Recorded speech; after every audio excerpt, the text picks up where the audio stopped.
காதல். அத்தியாயம் 20. சித்திரகுல்லா, அடே சித்திரகுல்லா, எங்கேயடா போனாய்? வாயின் அருகே கை குவித்து கூவினான் காஞ்சிபுரத்தான். இதோ இருக்கிறேன் என்று பதில் குரல் கொடுத்தது குள்ளன் அல்ல, ஆகாயம்தான். மோசம் செய்துவிட்டானே வஞ்சகன். திக்கு தீசை தெரியாத வனாந்தரத்திலே தவிக்க விடவா துணைக்கு வந்தான்?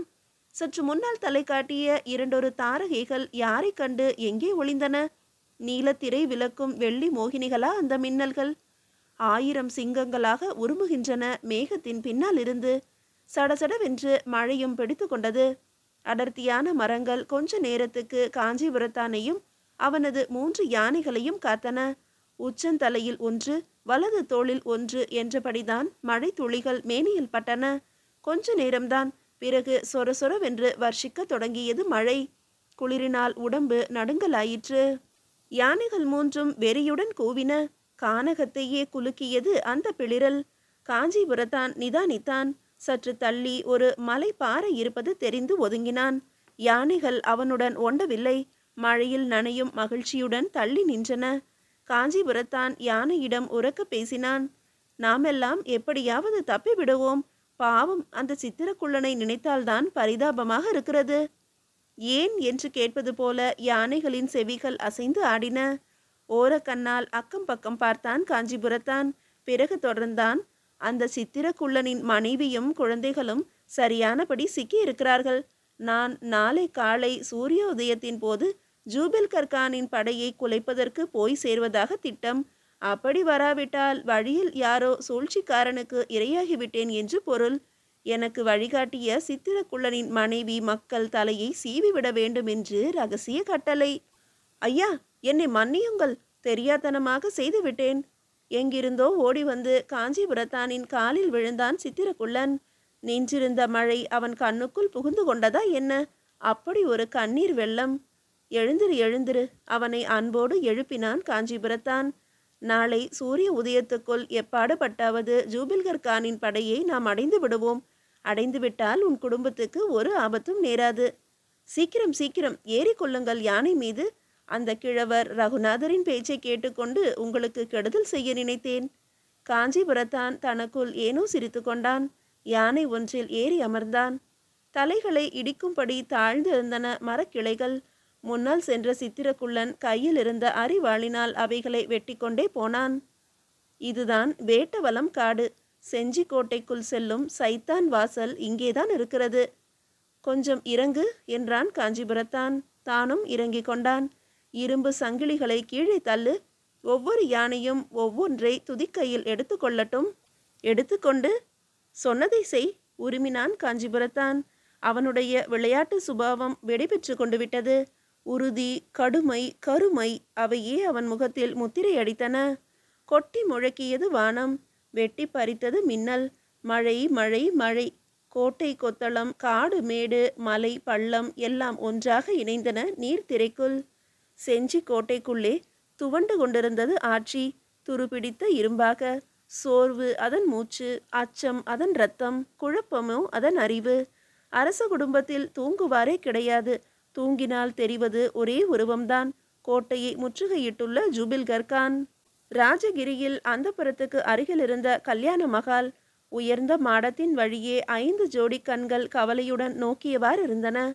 தொலைவிலே மழை இருட்டில் மூழ்கி இருந்தது வேட்டவலம் காடு. பளிர் என்று மின்னும் போது அங்கே பேயென வெளி தெரிந்தன பச்சை மரங்கள்.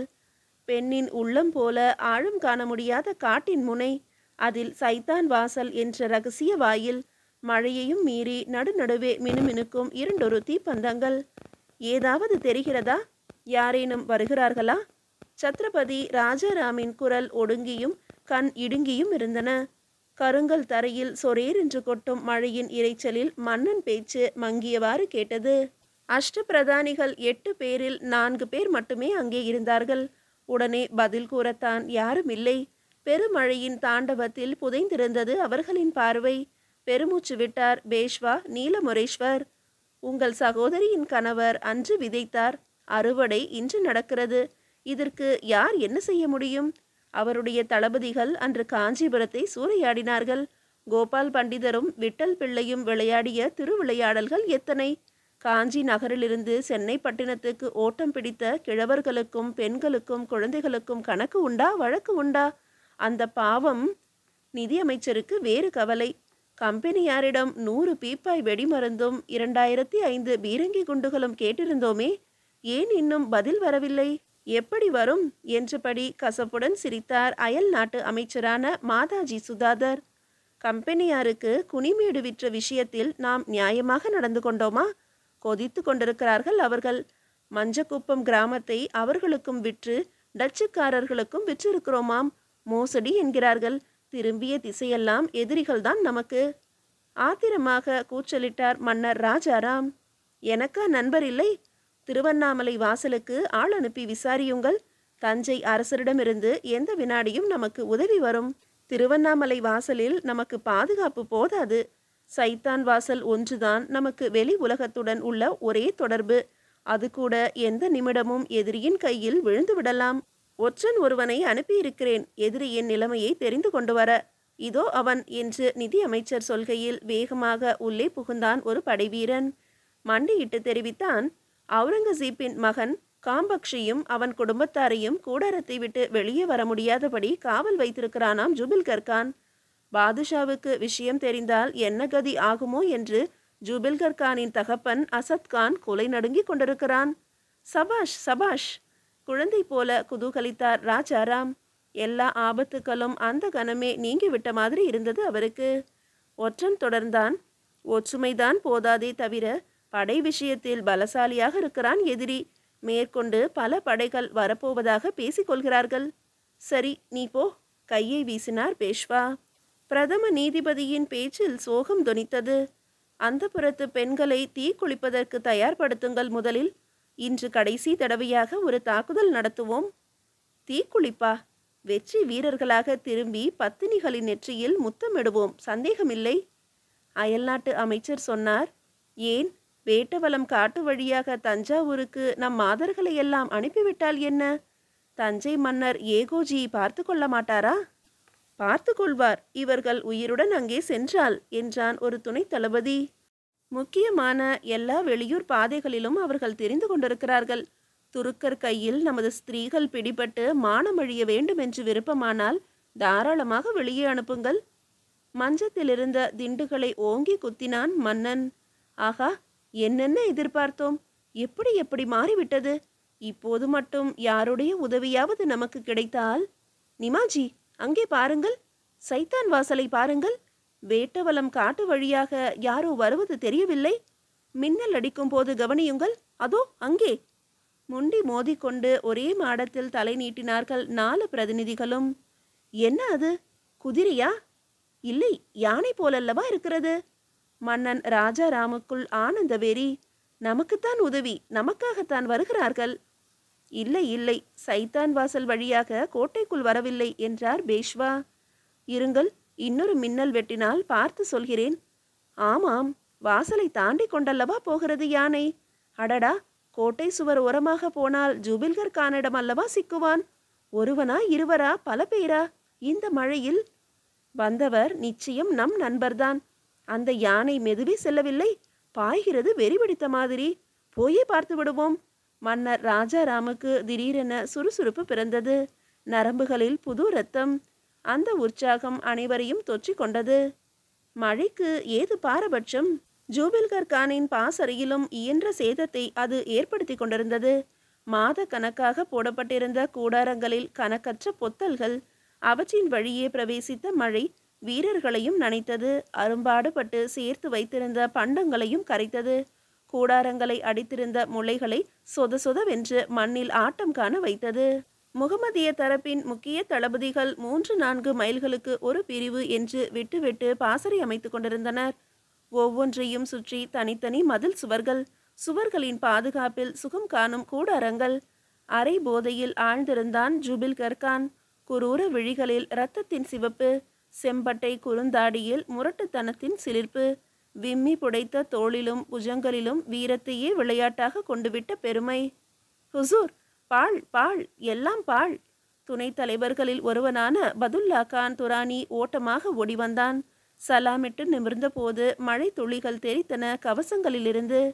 பரங்கிக்காரர்களும் மராத்திக்காரர்களும் சேர்ந்து நமக்கு உணவு பண்டங்கள் வரும் பாதையை வெட்டி விட்டிருந்த போதிலும் நான் மனம் தளராமல் சுற்று வட்டாரங்களில் வசூலித்து எவ்வளவு பண்டங்கள் சேகரித்திருந்தேன். மழையிலே எல்லாம் மிதக்கின்றன ஹுசூர், அவ்வளவும் பாழ் என்றான். முட்டாள்! பல்லை கடித்து கொண்டு எழுந்தான் ஜுபில்கர் கான். என்ன நெடிய ஆகிருதி அவனுக்கு! கூடாரத்தின் உச்சி வரை சென்றது அவன் தலை. உணவு உணவு, வயிற்றை தவிர வேறு எந்த உறுப்புக்கும் வேலை கொடுப்பதில்லையே நீங்கள். கொடுத்திருந்தால் இந்த சுண்டக்காய் செஞ்சி இப்படியா அலைக்கழிக்கும் நம்மை? தூ, வெளியே போ!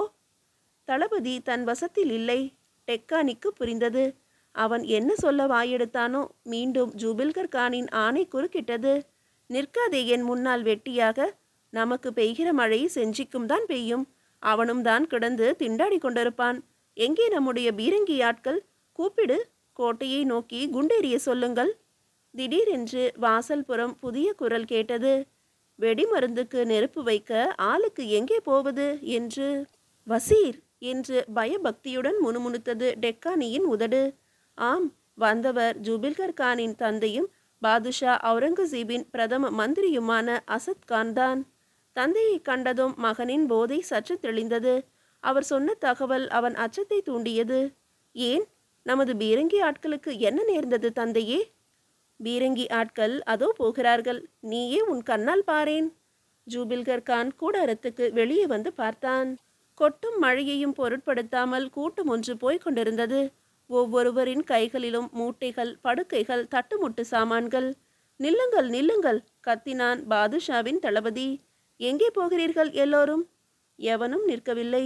போய்கொண்டே பதில் கொடுத்தான் ஒருவன். ஹுசூர், பட்டினி கிடக்க எங்களால் முடியாது. வந்தவாசிக்கு போனால் நல்ல சோறும் வேறு வேலையும் கிடைக்குமாம், அங்கேதான் போகிறோம். வேண்டாம் வேண்டாம், போகாதீர்கள், 2 நாள் பொறுங்கள். மழையின் குறுக்கே ஓடி மன்றாடினான் ஜுபில்கர் கான். கடப்பை நகரத்தின் வழியாக வந்து கொண்டிருக்கிறார் சையத் லசர் கான். சக்கரவர்த்தியிடமிருந்து ஏராளமான பணமும் பண்டமும் படைக்கருவிகளும் வந்து கொண்டிருக்கின்றன, சற்று பொறுங்கள் என்றான். உங்கள் பேச்சை நாங்கள் நம்ப தயாராக இல்லை. பீரங்கி வீரர்கள் நிற்காமல் சென்ற வண்ணம் இருந்தார்கள். ஜுபில்கர் கானின் மீசை துடித்தது.